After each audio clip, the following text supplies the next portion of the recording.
Se apontarmos para as nossas próprias mãos com um microscópio eletrônico, veremos células, depois moléculas, átomos, depois o núcleo do átomo, os prótons, os quarks, depois as cordas e, por fim, o vácuo quântico.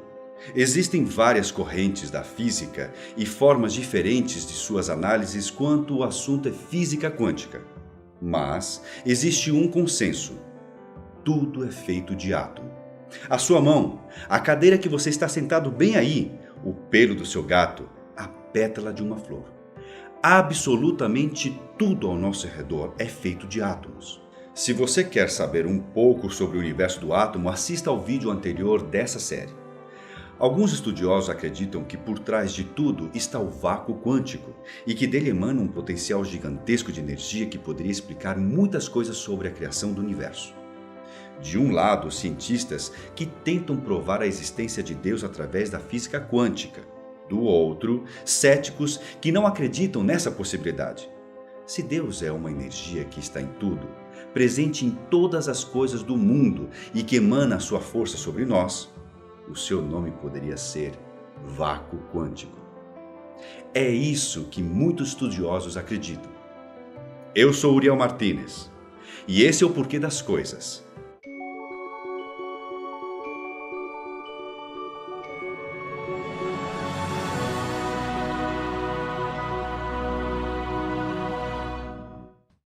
O vácuo quântico pode ser descrito como um mar de energia infinita de onde tudo nasce.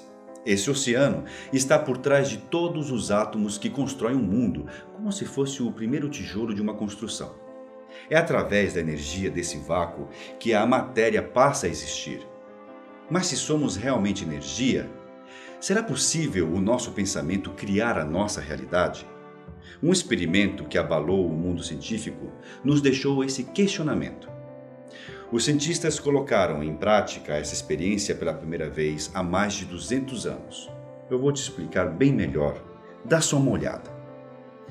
No mundo que vivenciamos, se jogarmos bolas de gude em uma parede com duas fendas, elas se comportarão como o esperado. Passarão pelas fendas de forma aleatória e marcarão lá do outro lado duas colunas de impacto. E se colocarmos essa parede com duas fendas dentro de uma piscina, o impacto na água causará ondas que passarão pelas fendas e do outro lado criarão infinitos pontos de impacto. Sabendo disso, vamos para o outro lado da experiência. Esse mesmo experimento feito em um universo microscópico possui resultados incrivelmente bizarros. Pegaram então um único elétron. Só para você saber, essa partícula é 10 trilhões de vezes menor do que uma bola de tênis. E então ele foi disparado sobre uma placa de metal com duas fendas. O resultado foi muito estranho. Esse único elétron foi capaz de passar pelos dois buracos ao mesmo tempo, criando do outro lado da parede pontos infinitos de interferência. Notaram que ele não agiu como partícula, e sim como ondas? Mas como isso aconteceu? Como um objeto consegue estar em dois lugares ao mesmo tempo? Esse se tornou o experimento fundamental da mecânica quântica. É comum pensar que os elétrons são partículas, como bolinhas de gude, por exemplo, só que muito, mas muito menor. Mas nesse experimento o elétron se comportou como uma onda, criando do outro lado infinitos pontos de interferência. E não somente dois pontos de impacto como era o esperado. Procurando então respostas, eles colocaram um objeto observador na entrada dessas fendas para saber como esse elétron agia. Eis uma grande surpresa. Ele se comportou de forma diferente da primeira vez, como uma bola de gude e não como ondas. Apontaram então que aparentemente o comportamento da matéria quântica é bem diferente de quando nós estamos observando e quando não estamos. E que isso aconteceria basicamente pela influência energética que o observador exerceu sobre a partícula. Bruce Lipton, em seu livro Biologia da Crença, afirma: a física quântica descobriu que os átomos físicos são constituídos de vórtices de energia que giram e vibram constantemente. Cada átomo é um centro que gira e irradia energia e cada um deles tem uma assinatura e constituição próprias. Por isso, emitem coletivamente padrões de energia que podem ser identificados. Todo material no universo, incluindo você e eu, irradiamos uma assinatura energética única. Quando o elétron foi observado, interferiram no seu rumo. Isso levou alguns cientistas a procurarem explicações e a formular teorias sobre esse assunto. Algumas linhas de estudo acreditam que essa é a prova mais concreta de que o pensamento influencia tudo ao nosso redor, da mesma forma que influenciaram o elétron. Em outro teste feito em laboratório, os cientistas conseguiram fazer com que duas partículas se interligassem. Juntaram duas partículas e depois as separaram em distâncias gigantescas. Ao movimentarem uma das partículas, automaticamente a outra realizou o mesmo movimento. Comprovaram cientificamente que elas passaram a se comportar de forma interligada, como se não houvesse espaço entre elas.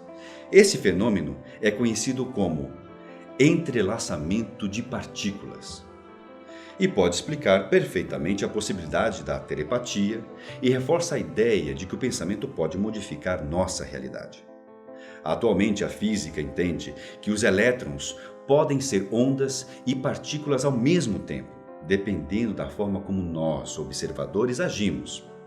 Essa dupla característica, aparentemente contraditória, é chamada de dualidade onda-partícula. E isso explica muita coisa, além de abrir milhares de possibilidades sobre o universo. Somos matéria ou energia? O elétron é partícula ou onda?